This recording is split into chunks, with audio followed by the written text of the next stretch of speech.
We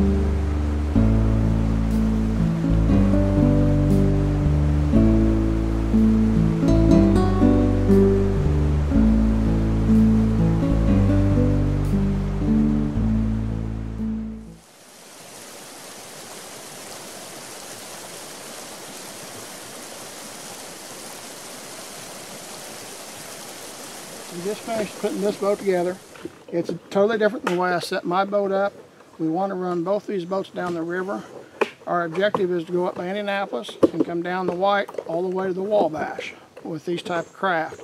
We tried it with a bigger boat last year, but the boat was too large and the water was not deep enough, and we tore the prop up on the boat. So we come back with these boats to try another attempt at it. This is really a well-constructed craft. Mike put it together. This is his dream of how he thinks it should be. I've got mine over there a little bit different. We're not done with this one yet. We'll come back and do some more work on it. This is strictly a sample run in a still body of water where we can play with how the motors are working and how everything fits together and see what we need to change on it. So we'll get at her. Okay, what we got here is a 10.5 foot plastic kayak. That's a set on top model.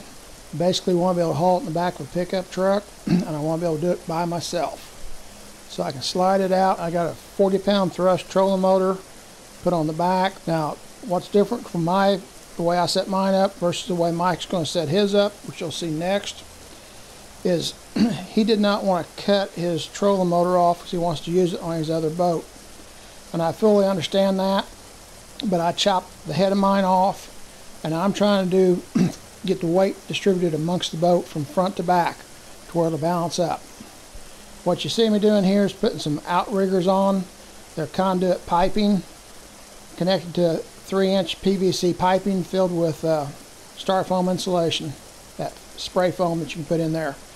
The spray foam insulation does not add any buoyancy to the outrigger, but it takes up space. Now you see the sleeves I've got on those rods. They're just larger pieces of PVC. The bow or the front, they're 3 inches high. The stern or the back is 1 inch high. So there's a 2-inch difference in the setup of the boat from the front to back for the weight distributed amongst how it floats in the water. I need the outriggers to flush straight on top of or right against the surface of the water.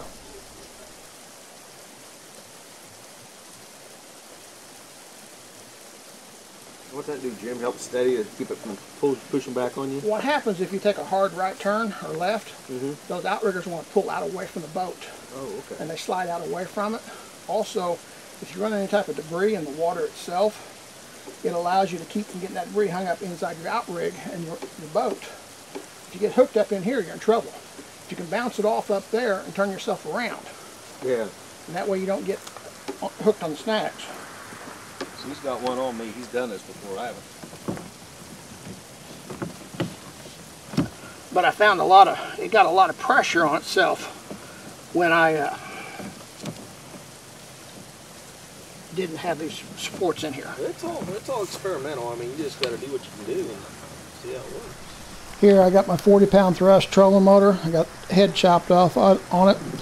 I'm going to untie it from hauling it, drop it down. The line I'm hooking there brings the motor up in tilt position.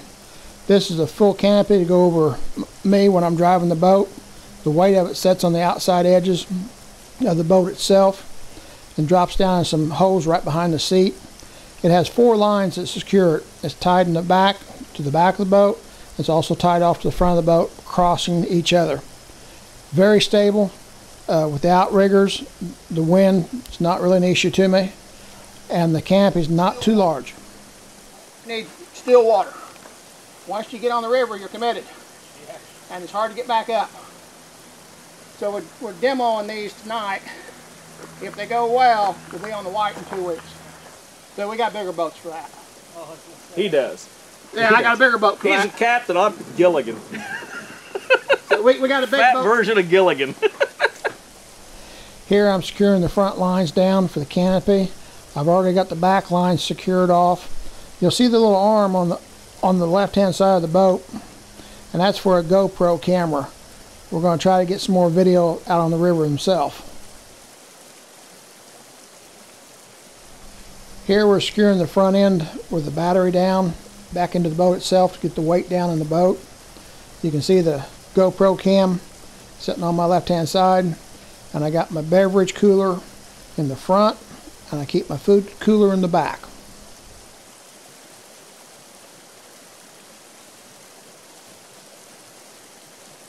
This is a maiden voyage. I've never had it in the water. And this is built by frickin' Frack Construction. And now I gotta turn the boat around. I added this bungee cord here to hold this here on, because I'd rather have the deep storage area in the back free than have this up here. I got it.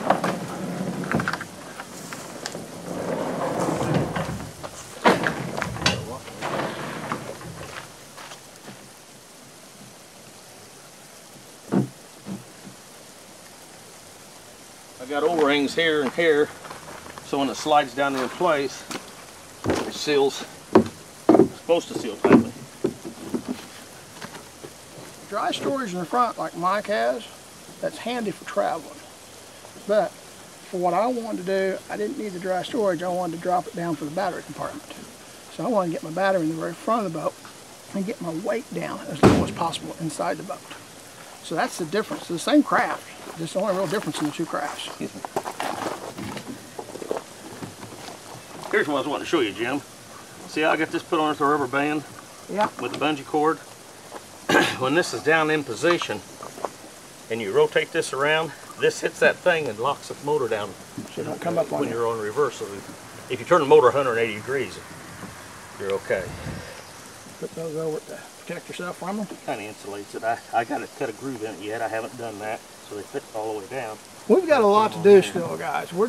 All we're doing is dry running these things to see what they'll do.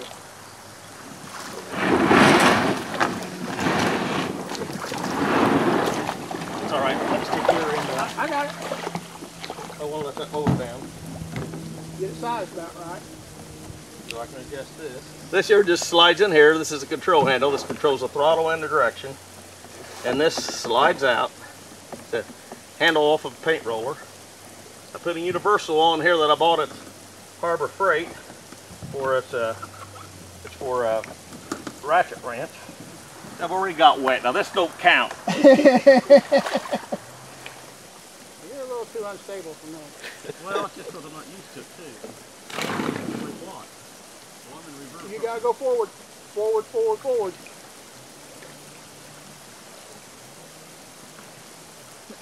You gotta get it out in the water where you play.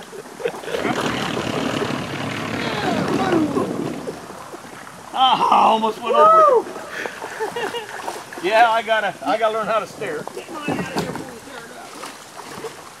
Now I will tell you that he doesn't think he needs outriggers, but let me tell you, he needs outriggers. I do. I believe you. I told him that to start with, but he told me, no, didn't need them. It's like riding a bicycle. You gotta learn your balance. Learn how to steer it. It's just often what you think it be. Although I do have the seat too high to have it without outriggers.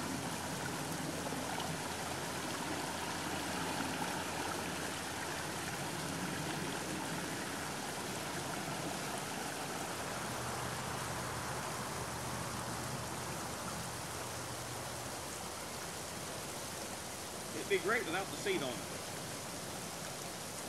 Yeah, that's just a little too high for your balance. Seat's got me too high. Top end.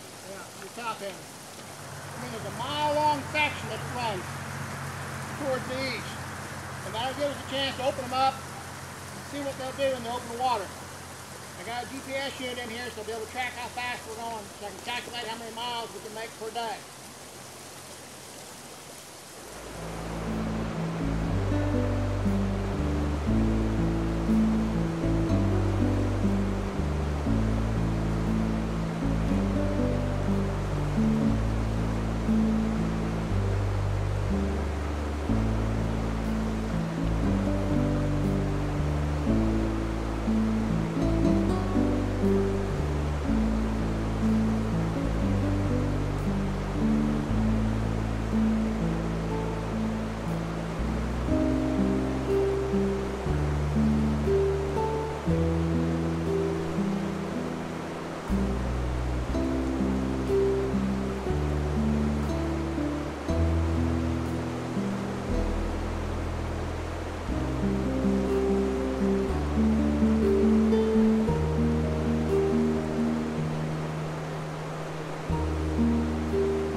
In retrospect, this was a very successful run for Mike and I. Neither one of us got totally wet. We had a couple hours of fun out on the mining pit. We were able to run the boats a little over a mile one direction, put about 2.5 miles on them. I think I've got mine the way I want it. I've run mine on the river, and I like the way it handles. I've got it set up the way I want it set up.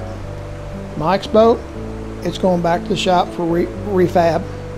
Needs a little more help before we put it on the river, but that's what this test is all about.